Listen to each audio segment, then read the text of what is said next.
দ্বিতীয় ভিডিওতে আপনাদেরকে সবাইকে জানাচ্ছি স্বাগতম। আশা করি আপনারা সবাই ভালো আছেন।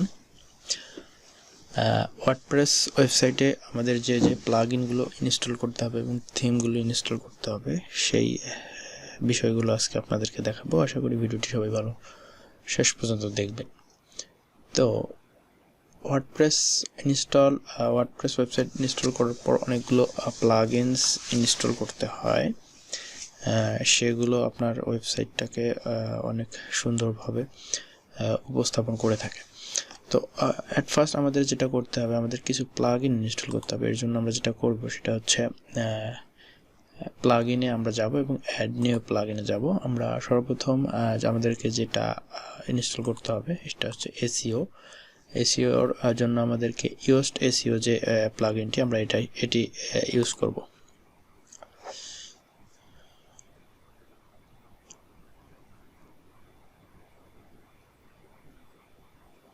একটু সময় লাগবে এটা ইনস্টল হতে।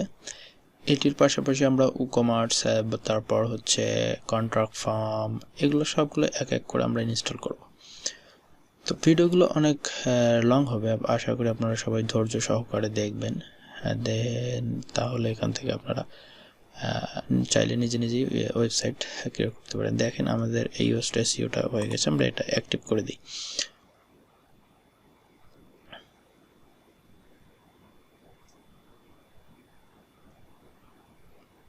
ওকে, আমাদের এটা হয়ে গেছে। আমরা আবার সেই প্লাগইনে চলে যাব। এখান থেকে আমরা কন্ট্রাক্ট ফর্ম,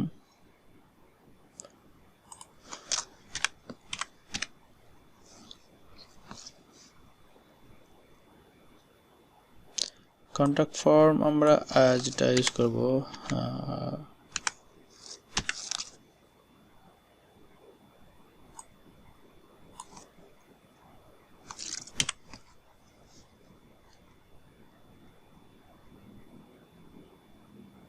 আমরা দেখেন কন্ট্রাক্ট ফর্ম 7, এটা আমরা ইউজ করব। এটা আমরা ইনস্টল করে নিলাম।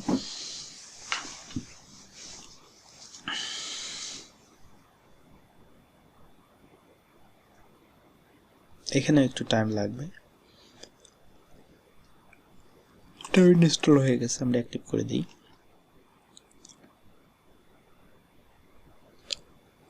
তারপর আরেকটা আমাদের করতে হবে, আমরা সেটা হচ্ছে ecommerce। এটা হচ্ছে যারা ecommerce ওয়েবসাইট ইনস্টল করবেন বা তৈরি করবেন তাদের জন্য কিন্তু এই ecommerceটা।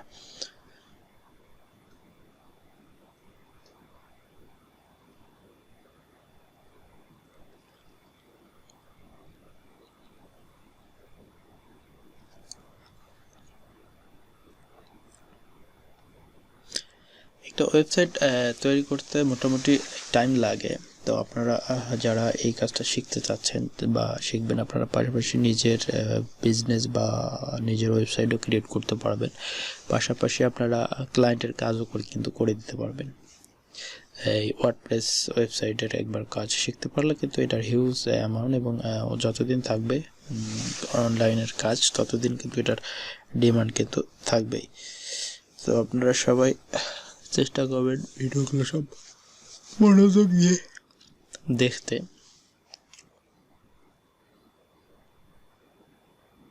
একটু টাইম লাগতেছে, এটা কিন্তু একটা বড় প্লাগইন, ডাউনলোড হতে একটু টাইম লাগবে।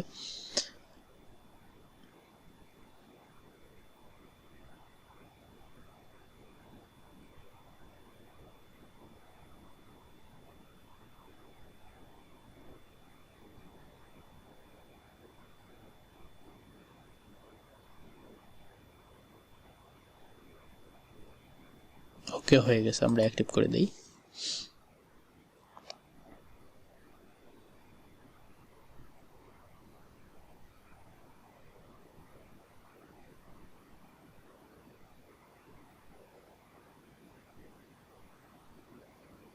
এটার কিছু কাজ থাকবে, সেটা আমরা পরে ফিল আপ করবো।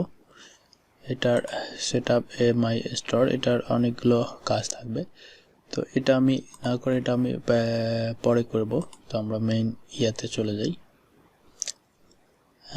ই-কমার্স যখন ওয়েবসাইট তখন কিন্তু সব কিছু দেখেন আমার কতগুলো কিন্তু অটোমেটিক ইনস্টল হয়ে গেছে। তো মোটামুটি এই জিনিসগুলো আমাদের লাগবে, দেখেন প্রত্যেকটা কিন্তু কাজ থাকবে। তো এই কাজগুলো আমাদেরকে এক এক করে জানতে হবে এবং বুঝতে হবে। আমরা এখন সিটিংয়ে যাই। সিটিংয়ে গিয়ে আমরা যেটা করব সেটা হচ্ছে আমার মাই ব্লগ এটা এইরকমই থাকবে। তারপরে হচ্ছে আমার অ্যাড্রেস ইউআরএলটা দেখেন যে https://www.malaysiashopbd.com। তো এটা এরকমই থাকবে, সব কিছুই এরকম থাকবে। এনিওয়ান ক্যান রেজিস্টার, আমরা এটা নো করে দেব। এবং সাবস্ক্রাইবার এটা এরকমই থাক, আমরা এটা কিছু করব না। এবং যে পোস্টগুলো হবে সেটা হচ্ছে আমরা এইটা এইরকমই থাকবে, আমরা এটা কিছু করব না। রিডিং যে আমরা যেটা করব সেটা আমরা আপাতত এরকমই রাখবো, কোনো কিছু করব না। আমরা এইটাতে যদি যাই, এটাতেও যা আছে তাই সেম থাকবে, আমরা কোনো কিছু বলবো না। পারমালিঙ্ক এইখানে আমরা যেটা করব সেটা হচ্ছে ডেট, এবং এখানে যেটা দেয়া আছে ডেট, তারপর হচ্ছে পোস্ট। তো এইটা আমরা না করে আমরা যেটা করব সেটা হচ্ছে পোস্ট নাম। দেখেন এই যে আমাদের যখন ইউআরএলটা শো করবে তখন যখন এই অন্য পেজে যখন যাবে তখন স্ল্যাশ থাকবে এবং পোস্টের নামটা থাকবে, আমরা সেটাকে সিলেক্ট করে দিব। দিয়ে আমরা কি করব, এটা যেরকম আছে ওই রকমই সেভ চেঞ্জে ক্লিক করে দিব। তো মোটামুটি আমাদের সব কিছু যেগুলো লাগবে সেগুলো প্লাগইনসগুলো আমরা ইনস্টল করে নিয়েছি। আরও যেগুলো করতে হবে আমরা সেটাও ইনস্টল করে নিব।